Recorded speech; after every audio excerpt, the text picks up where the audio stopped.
Bratia, sestry, milí priatelia, chcem naše dnešné stretnutie začať čítaním textu, ktorý je zapísaný u proroka Jeremiáša v 29. kapitole. Môžeme sa postaviť a po čítaní sa budeme modliť. Budete ma hľadať a nájdete ma, lebo ma budete hľadať celým svojim srdcom. Dám sa vám nájsť, znie výrok Hospodina. Nebeský Otče, ďakujeme za to, že aj dnešné ráno sa môžeme stretávať na tomto mieste.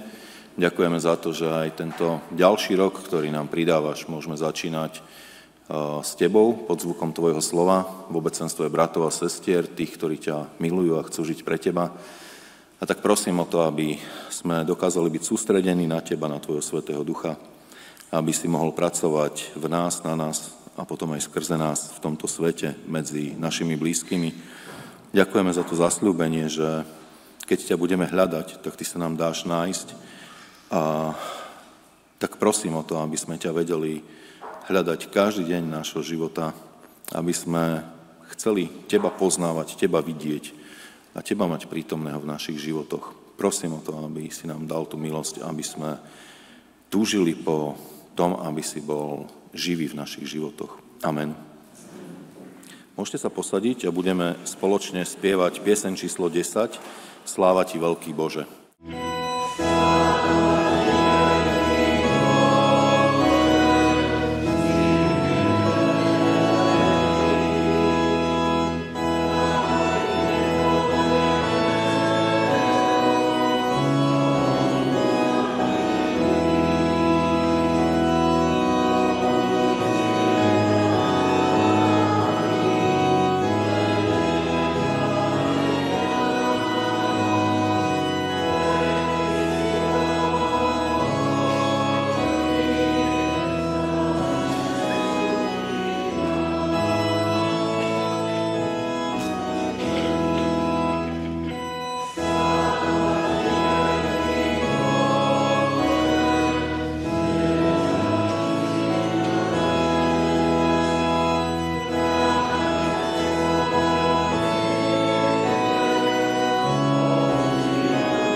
Dovolte mi, aby som nás všetkých privítal na tomto mieste v mene Pána Ježiša Krista a poprial nám pokoj nielen pre tento deň, ale pre každý deň nášho života a pre všetky dni tohto roku.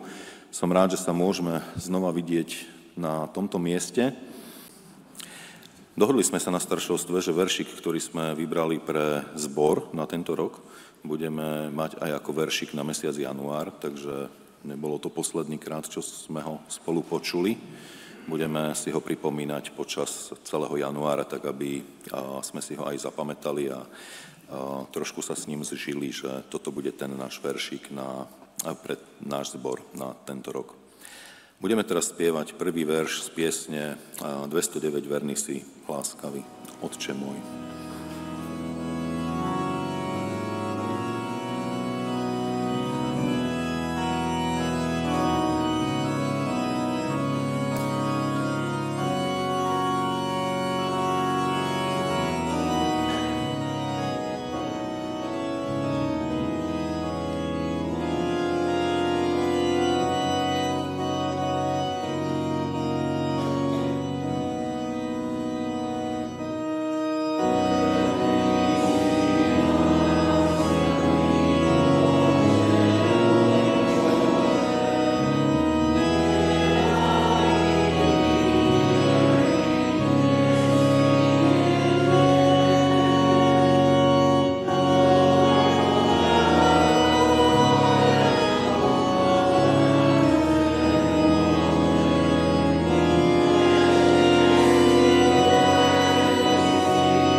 Budem teraz čítať text, ktorý má tvoriť základku kázni. Bude z Lukáša z 19. kapitoly od 12. po 26. verš. Môžeme sa postaviť k čítaniu Božieho slova. Povedal teda: Istý šľachtic odchádzal do ďalekej krajiny prevziať kráľovstvo a potom sa mal vrátiť. Zavolal si 10 sluhov, dal im 10 hrivien a povedal im: Obchodujte s nimi, kým neprídem. Ale občania ho nenávideli a vyslali za ním posolstvo s odkazom: Nechceme, aby tento človek nad nami kráľoval. Keď prevzal kráľovstvo a vrátil sa, dal si zavolať sluhov, ktorým dal peniaze, aby zistil, koľko ktorý obchodovaním získal. Prišiel prvý a povedal: Pane, tvoja hrivna získala 10 hrivien. On mu povedal: Správne, dobrý sluha. Pretože si bol verný v nepatrnej veci, ujmi sa vlády nad 10 mestami. Prišiel druhý a povedal: Pane, tvoja hrivna vyniesla 5 hrivien. Tomu povedal: Ty vládni nad 5 mestami. Iný prišiel a hovoril: Pane, hľa, tu je tvoja hrivna. Mal som ju uloženú v šatke. Bál som sa ťa, lebo si prísny človek. Berieš, čo si neuložil, a žneš, čo si nezasial. Tomu povedal: Zlý sluha, budem ťa súdiť podľa tvojich slov. Vedel si, že som prísny človek, že beriem, čo som si neuložil, a žnem, čo som nezasial. Prečo si teda nedal moje peniaze peňažníkom, a ja by som si ich bol po návrate vybral aj s úrokmi? A prítomným povedal: Vezmite mu hrivnu a dajte ju tomu, čo má 10. Oni mu povedali: Pane, veď ten má 10 hrivien. Hovorím vám, každému, kto má, bude pridané, ale kto nemá, tomu bude vzaté aj to, čo má. Môžete sa posadiť. Keď som včera počúval Rada Filipa, koľkým z vás ďakujú za službu, ktorú robíte, tak som zapochyboval, či som tému dnešnej kázne zvolil správne. Možno som si mal zvoliť inú tému, iný text a rozmýšľal som, či dokážem v priebehu noci zmeniť tému a kázeň. Potom som si uvedomil, že Božie slovo, ktoré sme čítali teraz, môže byť pre nás aj povzbudením na ceste za Pánom Ježišom a povzbudením aj pre pokračovanie v službe, ktorú pre Neho robíme. Ten text, ktorý som čítal, je obdobne napísaný ešte v Evanjeliu Matúša a možno je pre nás známejší. Aspoň pre mňa je známejší ako tento. Možno aj prvotný význam či určenie tohto textu, prečo ho Pán Ježiš hovorí, je nám jasné alebo známe. Je to podobnosť s nebeským kráľovstvom, alebo tak, ako to Pán Ježiš povedal, nebeské kráľovstvo je podobné. A potom rozprával o rôznych situáciách zo života, ktoré poznáme. Spojenie s dnešným dňom tiež asi nie je záhadou, keďže máme prvý deň v roku. Text hovorí o vernosti a vernom nasledovaní Pána Ježiša, či vernej službe pre Neho a Jeho kráľovstvo. Začíname nový rok a možno si dávame predsavzatia, že od dnes, naozaj, už od dnes to bude iné. Všetko zmením a budem lepší, pozornejší, láskavejší, šetrnejší a neviem čo všetko. Neviem ako, alebo či sa nám to tento rok podarí, ale vždy znova a znova máme snahu dosiahnuť tu niečo, to niečo, čo si sľúbime. Na druhej strane možno cítime únavu, frustráciu, alebo sa cítime vyhorení a potrebujeme povzbudenie, nový impuls do našej služby. Ja sa rád na tento text pozerám alebo odvolávam pri ospravedľňovaní vlastných neúspechov. Hovorím si, že Pán Ježiš povedal: Dobre služobník, dobrý a verný. Nehovorí o úspešnom sluhovi, ani o sluhovi s nepochopiteľnými výsledkami v privádzaní neveriacich k viere v Pána Ježiša Krista. Výsledky práce sú dôležité, áno, ale Pán Ježiš hovorí, že pozerá na našu vernosť, na to, s akým srdcom a postojom slúžime Jemu.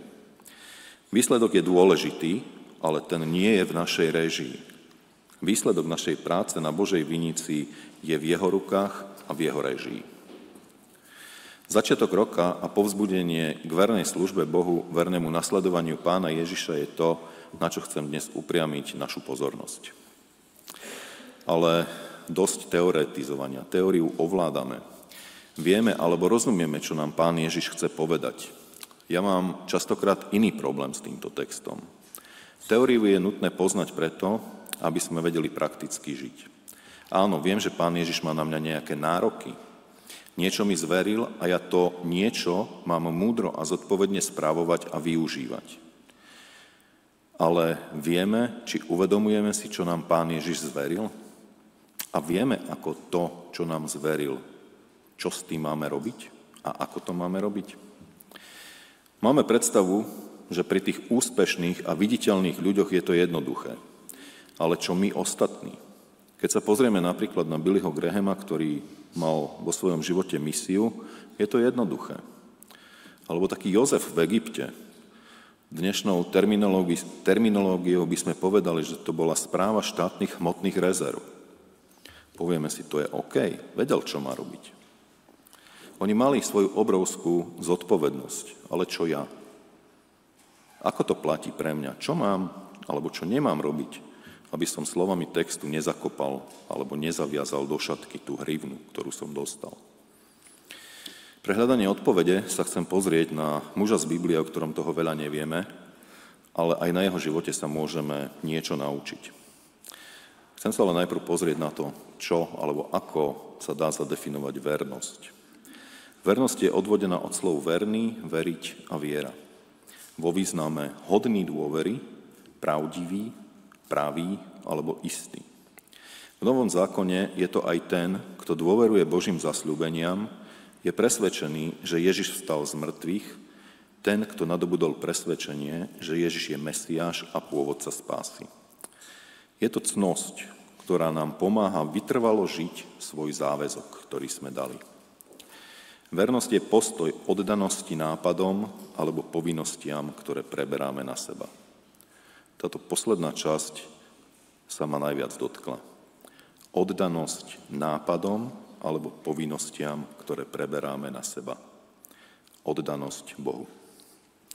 Budem sa venovať biblickej postave, ktorá nie je v centre našej pozornosti. Osoby ako Abraham, Jákob, Mojžiš, Dávid, Šalamún, či apoštolovia Peter, Ján, Pavol, Timotej a ďalší sú nám známi a často o nich hovoríme, počúvame, čítame. Poznáme ich výšiny, ale aj ich pády. Ale v Biblii je zároveň mnoho ľudí, ktorých, keby sme použili divadelnú terminológiu, označíme ako vedľajšie postavy. Pri systematickom čítaní Biblie na nich narazíme. Možno nás zaujmú, ale nie sú v centre deja, nie sú v centre našej pozornosti. Tieto vedľajšie či okrajové postavy ale v Biblii nie sú len na to, aby zvýraznili hlavné postavy.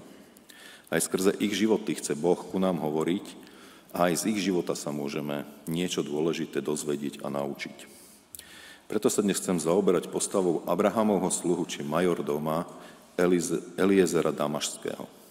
O ňom sa dozvedáme v Genesis 15. kapitole, napríklad toto. Po týchto udalostiach zaznelo Abramovi vo videní Hospodinovo slovo. Neboj sa, Abram, ja som tvoj štít, tvoja hojná odmena. Abram povedal, Pán, Hospodin, čože mi dáš? Veď odchádzam bezdetný a dedičom môjho domu bude damašský Eliezer. Abraham ešte dodal, veď si mi nedal potomka a môj sluha, narodený v mojom dome, má byť mojím dedičom.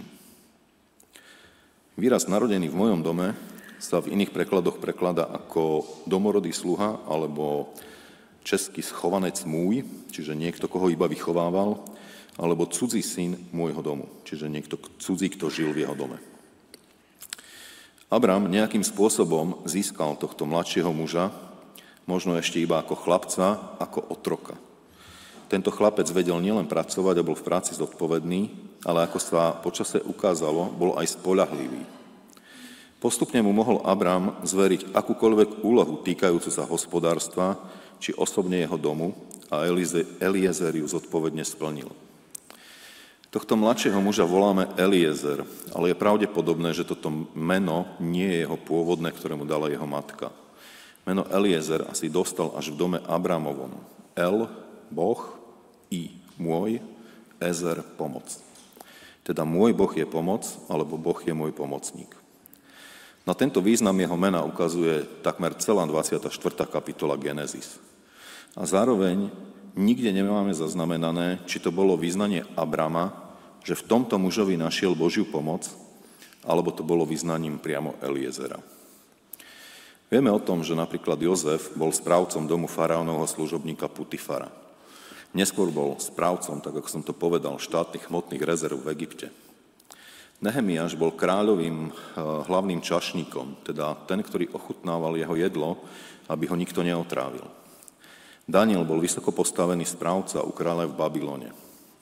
Ale aj Eliezer, tento málo viditeľný a preto neznámy muž, bol správcom domu a majetku. Keď si spomenieme na Abraháma a Lota, na ich majetok, ktorý je opisovaný v 13. kapitole Genesis, tak nám je jasné, že Eliezer nemal malú zodpovednosť na svojich pleciach.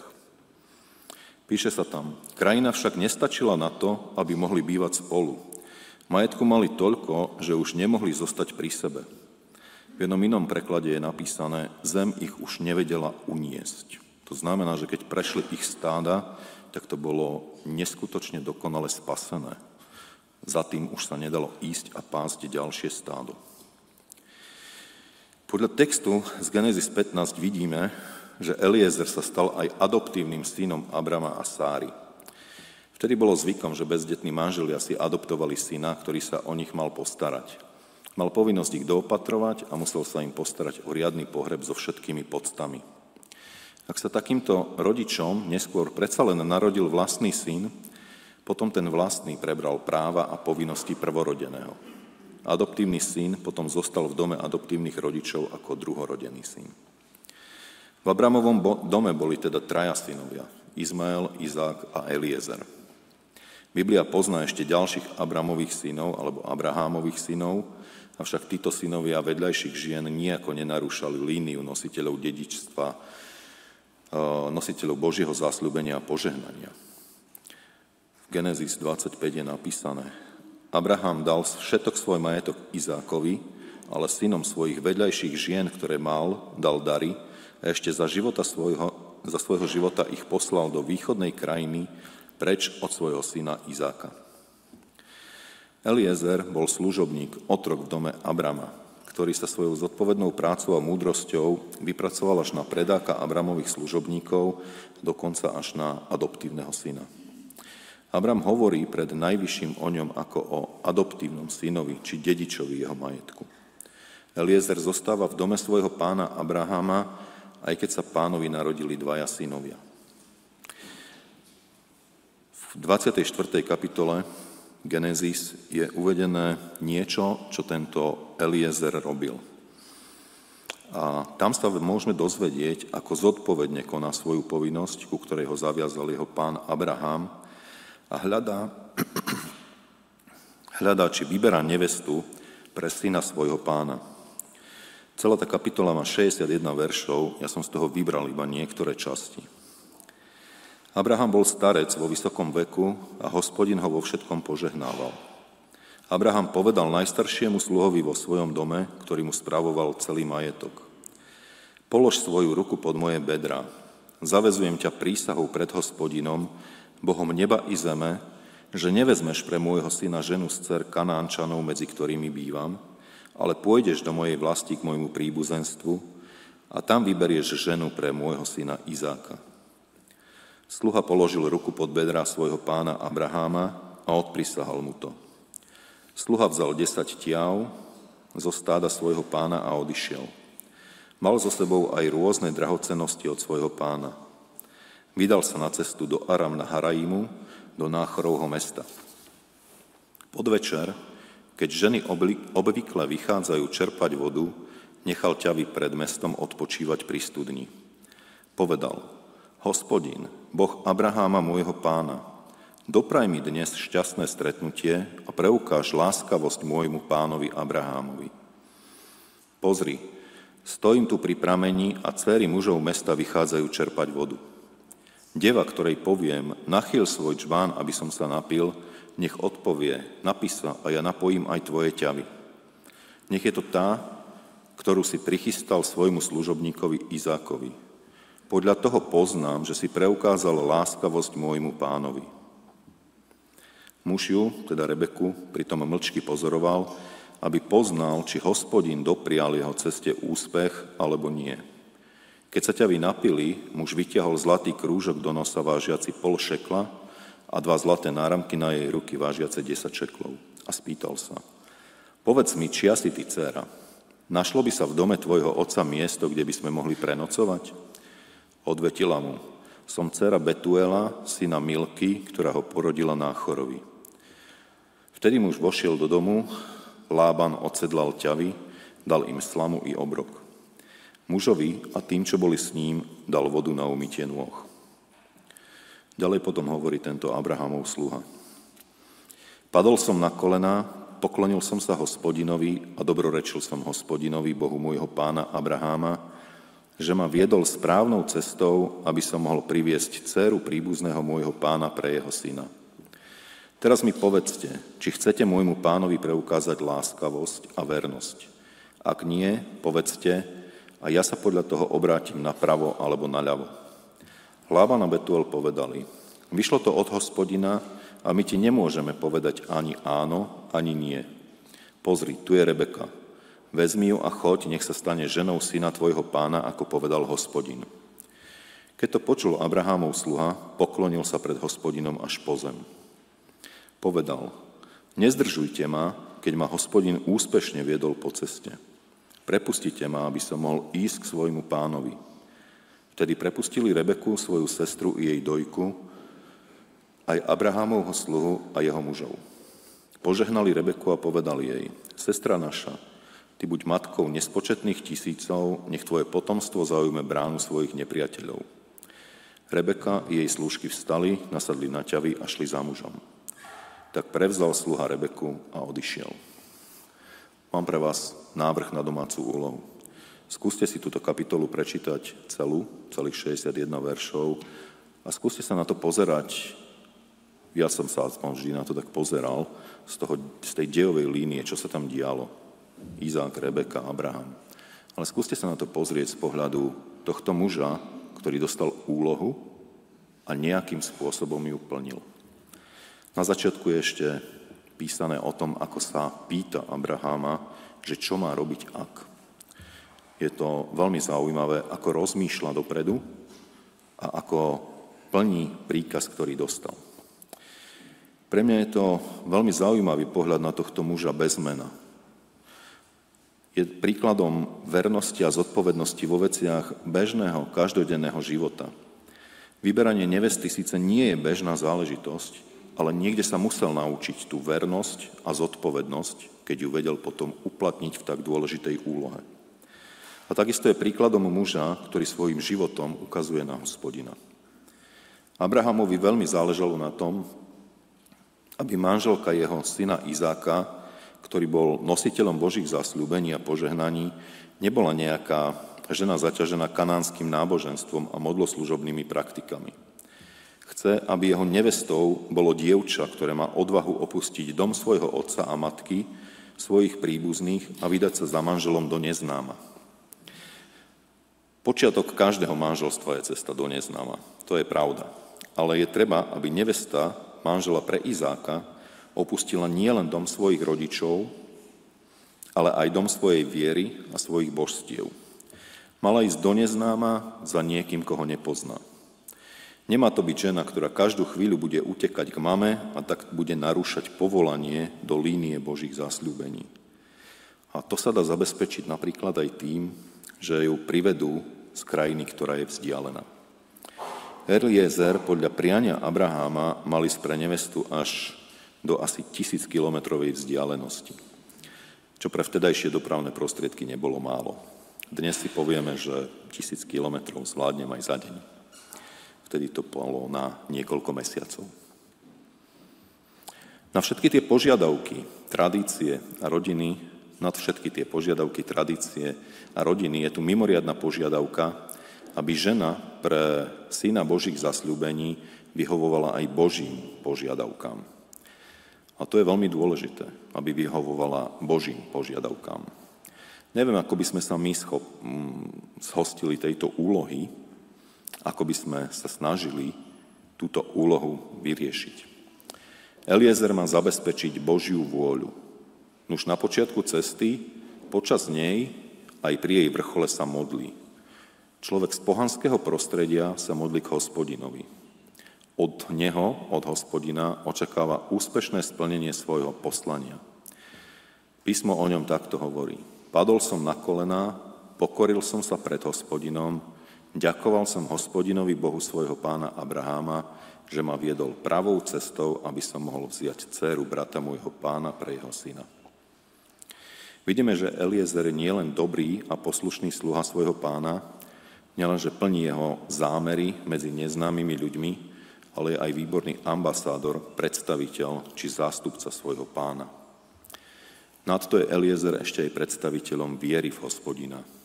Tých, ktorí mu nielen dôverujú, ale aj ho poslúchajú. Eliezer je tu popísaný ako verný služobník a vyznavač Najvyššieho. Keď sa Rebeka rozhodla, že pôjde ďalej, pôjde s Eliezerom a jej rodina to tiež umožnila, ponáhľa sa domov ku svojmu pánovi Abrahámovi a jeho synovi Izákovi. A tu si dovolím trošku fantazírovať. Eliezer totiž to mohol kedykoľvek s bohatstvom, ktoré viezol od svojho pána, veľmi ľahko zmiznúť. Neurobil tak, lebo verná služba bola pre neho čosi normálne a správne. Prechádzal cez kraje, odkiaľ pochádzal, pretože keď sa chcel dostať od Abraháma, tam, odkiaľ prišiel Abrahám, musel ísť cez Sýriu. Mohol sa tam zastaviť, popozerať a postretať s príbuznými, známymi, s ľuďmi, ktorých z detstva, z mladosti poznal. A nik by mu nemohol nič vyčítať. Ale on to neurobil, lebo verne a spoľahlivo slúžil. Mohol súhlasiť s rozlúčkovým časom pre Rebeku. Vykladači písma hovoria o tom, že to mohlo byť 28 až 40 dní. Ale Eliezer a dokonca ani Rebeka na to nemyslia. Eliezer vyznáva, nezdržujte ma, keď ma Hospodin úspešne viedol po ceste. Prepustite ma, aby som mohol ísť k svojmu pánovi. Takže nie len vernosť služobníka alebo vernosť pozemskému pánovi, ale hlavne vernosť Hospodinovi považuje Eliezer za dôležitú. Vie, že nestojí len pred tvárou svojho pozemského pána, ale predovšetkým pred tvárou toho nebeského. Vďaka Otcovi nebeskému za všetkých, ktorí vtedy, počas celej doby až dodnes, aj v dnešnej dobe, žijú verne pre Neho a pre Jeho evanjelium. Bratia, sestry, milí priatelia, rozmýšľajme nad misijným pôsobením našich rodín. O Abrahamovom misijnom pôsobení toho veľa nevieme. To, čo môžeme vypozorovať, je, že jeho domáci si všímali Abrahamovú vieru v Hospodina. Bola im príkladom a výzvou k nasledovaniu. Mladý muž, kdesi zo Sýrie, príjme za svoju osobnú vieru v Hospodina. Od neho všetko očakáva, pre seba aj pre tých, s ktorými žije. Na životnom príbehu Eliezera je zaujímavý jeho charakter, jeho pracovitosť a poctivosť. Jeho rozmýšľanie nad následkami toho, čo ide urobiť. Nie je taký preto, aby niečo dosiahol, získal niečo pre seba. On je verný. Nepracuje len na oko, povrchne, ale pracuje ako pre seba, aj keď to v konečnom dôsledku tak nie je. Zveľaďuje majetok svojho pána Abraháma a jeho synov Izáka a Izmaela. Človek jemu podobný sa asi ani nehodí do dnešnej doby. Ale pritom každý z nás očakáva také správanie od tých druhých. Každý z nás by mal takto žiť, pracovať, aj sa správať ako Eliezer. Rebeka označuje Eliezera Hospodinov požehnaný. Aj ľudia z pohanského prostredia vidia správanie sa Eliezera. Vidia, ako jedná, ako rozpráva a ako sa modlí. Počujú jeho slova o tom, komu je zodpovedný a podľa koho noriem koná. Vidia na ňom, že Hospodin požehnal jeho myslenie, konanie aj rozhodnutie. Podľa jeho slov poznajú, komu slúži. Je to úžasné, keď vidíme obraz takejto pracovnej morálky, viery v Boha a zodpovednosti. Obyčajný sluha, ale veľmi krásny charakter a viera. Som presvedčený, že je to príklad, ktorý by sme mohli nasledovať. Vedie ma to k premýšľaniu nad tým, ako viera v Pána Ježiša ovplyvňuje môj každodenný život, moje myslenie a moju prácu. Viem, že Hospodin vedie životné príbehy svojich ľudí, avšak zároveň ich chce použiť k uskutočneniu svojich zámerov v tomto svete. Izák by sa určite oženil aj bez Eliezera, ale deje Božieho ľudu by pokračovali v úplne inej postupnosti, ako ich poznáme. Takto sa do dejov Božieho ľudu zapísal aj bývalý pohan Eliezer. Jeho poslušnosť Hospodinovi ho priviedla k Rebeke a tak ju smal priviesť k Izákovi. Poslušnosť Najvyššiemu dáva snahám a životu Eliezera ten pravý zmysel a význam. Plnenie vôle Božej to nie sú len samé vznešené myšlienky, ale aj všedná každodenná práca konaná v zodpovednosti pred Bohom. Na takýto život hovorí Pán Ježiš, dobre služobník, dobrý a verný. Otázkou je, či chceme, aby tento výrok platil aj o nás. Vernosť Pána Ježiša úlohe alebo poslaniu, ktoré dostal od svojho Otca nebeského, sa jasne prejavila v Getsemane, keď mohol zastaviť proces zrady, zatknutia, súdenia, mučenia a popravy. Najprv prosí Otca, ak je to možné, zober odo mňa tento kalich, ale nie moja vôľa, ale tvoja vôľa nech sa stane. Neskôr povie Petrovi, myslíš si, že nemôžem požiadať svojho Otca a že on by mi hneď neposlal viac ako 12 légií anielov? Veľmi ľahko by si poradili s nepatrnou rímskou posádkou v Jeruzaleme. Ale aj na kríži, keď od neho žiadali zázrak, aby zišiel z kríža, bolo to niečo, čo by nezvládol? Určite áno. Zostal verný úlohe Božieho baránka, ktorý berie na seba naše hriechy. Práca a viera, čo to má spoločné? Viera v Pána Ježiša Krista má naplňať celý náš život, celé naše myslenie a konanie. Viera nie je len pre sviatočné dni, evangelizačné chvíle alebo čas strávený na palisadách 21a, či na Zrinského 2 alebo na Suľovskej 2. Viera je spôsob každodenného života. Viera nás nielen robí zodpovednými nášmu Bohu, ale zodpovedná, skutočná alebo opravdová viera ukazuje iným na nášho Boha. Začína nový rok, máme pred sebou 365 dní.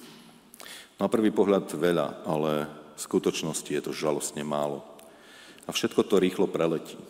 Mojou túžbou je, aby sme svojim každodenným životom v škole, v práci, doma, medzi priateľmi a známymi, navzájom medzi sebou, ale dokonca aj vo svojej samote boli svedkami Pána Ježiša Krista. Aby na nás bolo viditeľné, že ho milujeme. Aby keď on príde, mohol povedať tebe aj mne, dobre služobník, dobrý a verný. Nech sám Pán Ježiš je našim vzorom, vedie naše myslenie, rozhodovanie, konanie, hovorenie, všetko, čo budeme robiť aj v tomto novom roku. Možno mi poviete, že svoje predsavzatia nedokážete nikdy naplniť. Ani tie o vernom nasledovaní Pána Ježiša, či svedeckom živote pred ľuďmi, ktorí ho nepoznajú. Otázka je, že čo potom? Čo s tým robiť? Apoštol Pavel napísal v Timoteovi, ak sme neverní, on zostáva verný, veď nemôže zaprieť seba samého. Vždy znova a znova sa môžeme vrátiť k tomu, čo som čítal úplne na začiatku, keď sme začínali naše bohoslúžby. Budete ma hľadať a nájdete ma. Dám sa vám nájsť. Toto je riešenie pre každého z nás. Žijeme aj v tomto roku 2025 s touto istotou, že Pán Ježiš je pripravený dať nám nádej a ísť s nami celých 365 dní alebo 8765 hodín či 525 945 minút. Jednoducho stále, bez prestávky, bez oddychu, bez dovolenky, bez víkendu. Aby sme aj my mohli počuť z jeho úst, dobre služobník, dobrý a verný. Budeme spievať spoločne pieseň číslo 145, Chcem verný byť. Pri poslednom verši sa môžeme postaviť.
Vypočujeme si ešte požehnanie, tak ako ho máme zaznamenané v 4. knihe Mojžišovej. Takto nech kladú moje meno na môj ľud a ja ich požehnám. Nech ťa Hospodin požehná a nech ťa ochráni. Nech Hospodin rozjasní nad tebou svoju tvár a nech ti je milostivý. Nech Hospodin obráti svoju tvár k tebe a nech ti udelí pokoj. Amen.